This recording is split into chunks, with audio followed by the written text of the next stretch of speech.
আমি আমার কিট্টুর জন্য কী কাজল ব্যবহার করি এটাই আজ তোমাদের সাথে আমি শেয়ার করব।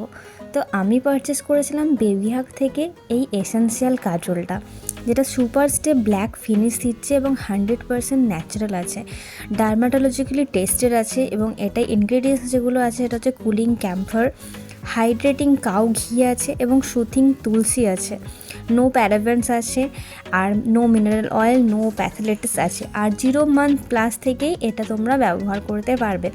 8 গ্রামের আছে এটা, আর এটার প্যাকেজিং তো দারুণ ছিল। আর কীরকম আছে কোয়ালিটিটা সেটাও তোমাদেরকে আমি অবশ্যই শেয়ার করছি, এই যে এই কাজলটার কোয়ালিটিটা। আর তোমাদেরকে তাহলে খুলেও দেখিয়ে দিচ্ছি।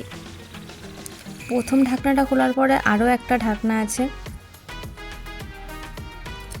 তারপরে এই যে এটা আমি ইউজ করেছি একবার, তার জন্য এটা এরকম দেখাচ্ছে, বাট দারুণ কোয়ালিটিটা এই কাজলটার। তো এই কাজলটার এমআরপি প্রাইস আছে তোমার হচ্ছে 245 তোমাদেরকে দেখিয়ে দিই, এই যে 245, কিন্তু আমি এটা ফার্স্ট ক্রাই থেকে অফারে পেয়েছি 139-এ। তো তোমাদের এই ভিডিওটা কেমন লাগলো অবশ্যই লাইক কমেন্ট করে জানিও, আর ভালো লাগলে অবশ্যই শেয়ার করে দিও। আর তোমরা অবশ্যই জানাতে ভুলবে না তোমাদের বাচ্চাকে কী কাজল ব্যবহার করো।